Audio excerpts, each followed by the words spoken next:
गुरु ब्रह्मा गुरु विष्णु गुरुर्देवो महेश्वर गुरु साक्षात् परम ब्रह्म तस्मै श्री गुरुवे नमः। ओम नमो ब्रह्म दिव्यो ब्रह्म विद्या संप्रदायभ्यो वंशऋषिभ्यो महद्वो नमो गुरुभ्यः। सर्वपल्लवरहित प्रज्ञानघनः प्रगर्धो ब्रह्मेवामस्मि। ओम नारायणं पद्मं शिष्यं शक्तिं च तत्पुत्रं पराशरं च व्यासं सुगंगौड़पदं महान्तं गोविन्दमथास शिष्यं श्रीशंकराचार्य मथास्पदपादं च हस्तामलकं च शिष्यं तम तोतकं वार्ति कारमन्नाश्वदो अस्मद्गुरु संततो मानतो अस्मि। श्रुति स्मृति पुराणानामालयं करुणालयं नमामि भगवत्पादं शंकरं लोकशंकरं शंकरं शंकराचार्यं केशवं बादरायणं सुप्रभाषकतो वंदे भगवन्तो पुनः पुनः। ईश्वरो गुरुरात्मेति मूर्तिभेदि विभागिने व्योमवक्ताय देहाय दक्षिणामूर्तये नमः। ओम श्री गुरुभ्यो नमः। ओम श्री परमात्मने नमः। हम लोग गीता के 11वें अध्याय का अध्ययन कर रहे हैं। ध्यान दीजिएगा, मन यदि प्रसन्न नहीं होगा तो हम भगवान का नाम भी नहीं ले सकते महाराज। ध्यान दीजिएगा, यदि हम जगत को प्रसाद के रूप में ग्रहण किया है तो हमारा मन प्रसन्न रहेगा, और जब मन प्रसन्न रहेगा तब जाकर प्रभु, वो मन जो है तब जाके प्रभु के चरणों में लगेगा। जिसके घुटने में दर्द है वह यदि ध्यान के लिए बैठेगा तो कहेगा कि हे भगवान, आप मुझे क्यों घुटने में दर्द दे दिया। इसी में फंसे रहते हैं, मतलब अपने दुख का कारण हम भगवान पे थोप देते हैं कि भगवान ने हमको बड़ा दुख दिया है। प्रसन्नता जो है, जो प्रसन्नता है, वो जीवन की सर्वश्रेष्ठ साधना है। यदि आप प्रसन्न हैं, प्रसन्नेव भारत, आप यदि प्रसन्न हैं तो ये समझ जाइए कि आप सर्वश्रेष्ठ साधना कर रहे हैं। भगवान ने मनुष्य को केवल आनंद प्रकट करने के लिए बनाया है, दूसरा उनका कोई प्रयोजन नहीं है। भगवान नारायण भगवान को हम भोग लगाते हैं या माला चढ़ाते हैं, तो क्या इसकी भगवान को आवश्यकता है क्या? हम नित्य जो है भगवान का अभिषेक करते हैं, गायत्री का जप करते हैं, संध्या वंदन इत्यादि कर्म करते हैं, तो क्या यह भगवान की आवश्यकता है?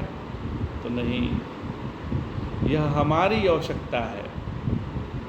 कोई भी कार्य यह अपनी आवश्यकता है, इस धारणा से यदि हम कर रहे हैं तो हमें कभी अहंकार होगा ही नहीं।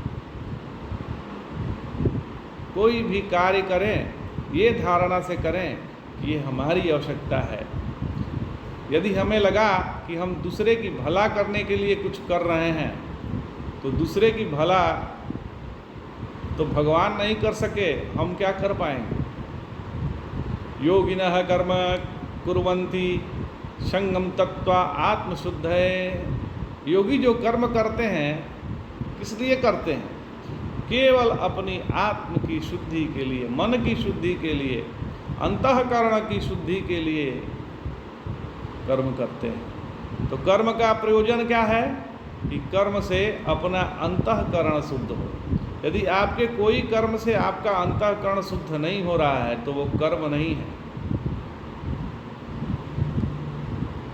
योगिनः कर्म कुर्वन्ति संगम तत्वा आत्मशुद्धये। तो कर्म किया जाता है अपने अंतःकरण को शुद्ध करने के लिए, ना कि दुनिया को सुधारने के लिए। आगे कहते हैं भगवान, माते व्यथा मा च विगुणा भावो दृष्ट्वा रूपम घोरमिदृङ्गमेदं व्यपेतिभिः प्रतिमनाः पुनस्त्वं तदेव मे रूपमिदं प्रपश्य। मेरे इस भयंकर रूप को देखकर तुम घबराओ मत अर्जुन, और मूढ़ भाव, जो मूढ़ भाव है उसको प्राप्त मत हो जाओ। यह भय छोड़कर प्रसन्न चित्त से तुम फिर वही मेरा वासुदेव का रूप को देखो। भगवान कहते हैं, माते व्यथा, अब तुम दुखी होना बंद कर दो। मैंने अपने इस विराट रूप को शांत कर लेता हूँ, जो मेरा विराट रूप है उसको मैं शांत कर लेता हूँ। तुम जो है माँ च विमूढ़ भावो, तुमने जो मोह का प्रसंग तुम्हारे में आ गया है उसको हटा दो।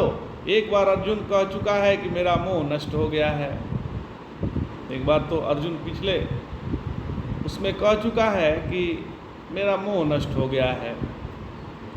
फिर कहता है कि मैं मोह को प्राप्त हो गया हूँ, मुझे सब कुछ समझ में आ गया है कह रहा है, फिर कह रहा है कि फिर मोह मुझको हो गया है। ऐसा अर्जुन का कहना ही गलत है, क्योंकि कभी भी अपने जीवन में एक साधक की जो स्थिति होती है उसे छोड़नी नहीं है।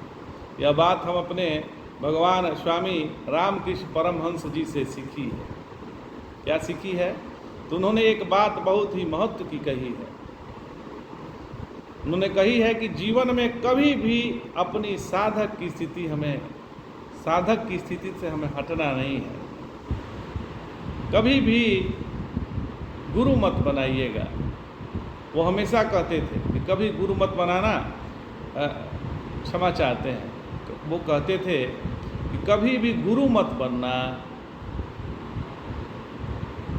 गुरु बनने के बाद सभी के सभी ज्ञान के दरवाजे बंद हो जाते हैं। शिष्य ही सही है महाराज। गुरु जिस दिन बन गए आपका जितने भी ज्ञान के दरवाजे हैं वो बंद हो जाते हैं। तो शिष्य ही हमारे लिए सबसे सही है। तो शिष्यत्व भाव हरदम हमारे में होना चाहिए। पर अर्जुन कह रहा है कि मैं सब कुछ समझ गया हूँ, और फिर कह रहा है कि मैं मोह में प्राप्त हो गया हूँ। तो जिस व्यक्ति की सीखने की प्रक्रिया बंद हो गई है, सीखने की शक्ति खत्म हो गई है, वह आदमी या तो मुर्दा है या तो बूढ़ा है। मुर्दा कभी सीखना नहीं चाहता, सीखेगा नहीं, क्योंकि उसमें कुछ है नहीं। तो जिस व्यक्ति की सीखने की क्षमता खत्म हो गई महाराज, वो जीते जी मुर्दा ही है। बुढ़ऊ कहते हैं कि हमें सीखने की ज़रूरत ही क्या है। जो बुढ़ऊ लोग हैं, अब एक बुढ़ी माता हमसे कल मिल गई, अब वो उनकी जो बातें थी, मतलब जितनी देर हमसे बातें करती रही, वो केवल अपना रोना रोती रही। तो आप भगवान का, जिस उम्र में भगवान का भजन करते रहना चाहिए, उसमें आप जीवन का रोना रोते हैं तो आप दुखी ही होंगे।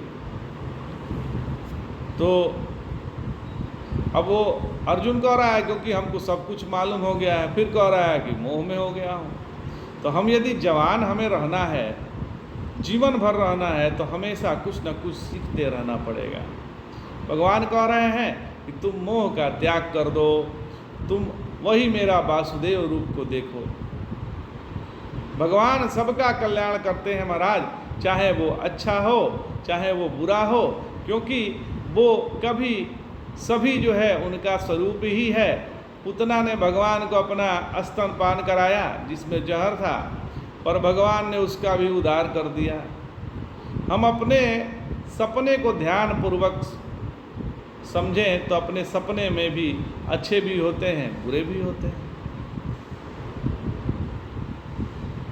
सपने में भी कभी कभी अच्छी चीज़ दिखती है, कभी कभी बुरी चीज़ भी दिखती है।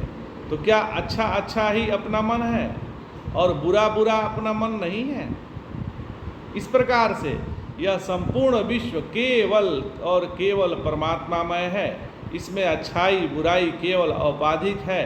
गाय से दूध निकला या सांप के मुख से जहर निकला, इसमें परमात्मा को ना तो जहरीला कह सकते हैं और ना तो बढ़िया कह सकते हैं। इसलिए ये कहना कि अच्छा है या बुरा है, वह परमात्मा इससे परे है। पहले अर्जुन ने कहा कि मुझे आपका विश्व रूप देखना है, और जब भगवान ने अपना विश्व रूप दिखला दिया तो कह रहा है कि मुझको भय लग रहा है, और विनती करने लगा कि भगवान आप अपने पहले रूप में आ जाइए। तो फिर भगवान ने कहा कि चलो ठीक है, घबराओ मत, हम अपने पहले रूप में आ रहे हैं। आगे संजय कहते हैं, इत्यर्जुना वासुदेव शक्तोक्ता स्वकं रूपं दर्शयामास भूयः आश्वासयामास च भीतमेनं भूत्वा पुनः सौम्य महात्मा। संजय ने कहा, अर्जुन से यह कहकर वासुदेव नंदन परमात्मा श्री कृष्ण ने उन्हें पुनः अपना निज रूप दिखलाया और इस प्रकार पुनः सौम्य रूप देखकर भयभीत अर्जुन को धैर्य बंधाया। आज इतना ही। जय जय शंकर, हर हर शंकर।